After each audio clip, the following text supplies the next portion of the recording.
You work for the government or the government works for you, even though you are not serving the people. If you look at Sam Bankman-Fried, it's easy to pile on at this point, but it's an important case study, really. He basically bought off the Clintons. He bought off the Democratic Party. He bought off a good number of Republicans. We're going to find out how much 40 million in protection money, along with having your mother be a major Democratic fundraiser, how much safety that buys you. For sure. Yeah, it almost feels like Sam was playing the game of Robin Hood as well, or at least that's like almost like the best interpretation of it. It's like he wrapped himself in that cloak at a minimum.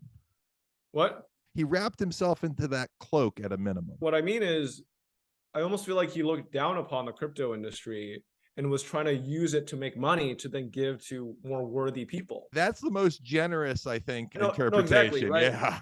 And that's not even like that great, because you're literally saying that like people that invested their own money into whatever they thought was investable are idiots and like bad, and that this industry is bad, and you're literally using it to do what you thought was better, which was invest in various mostly Democratic Party candidates and buying the rights to name like sports stadiums and stuff like that, right? Yeah. So, and it's most cynical, you start to looking at it as a vehicle for laundering money that's meant for Ukraine through other sources and companies as intermediaries.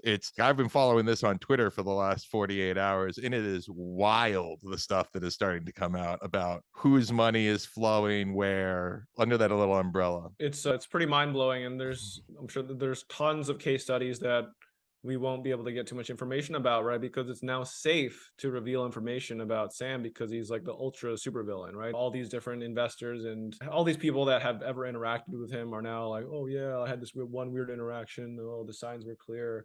But there's so much political corruption with businesses that are not actually doing that much good or doing active harm. Yeah, have you ever heard of Rene Girard, Mimetic Desire, and the Scapegoat? Yeah, that's completely what this reminds me of. Sam was this sort of like poster child for the new wave of investing, and he used his image and connections to get all of this money, and everybody piled on because they saw everybody else piling on. And now he's becoming the scapegoat of all of it. For sure. Yeah, so quickly rose, so quickly fell.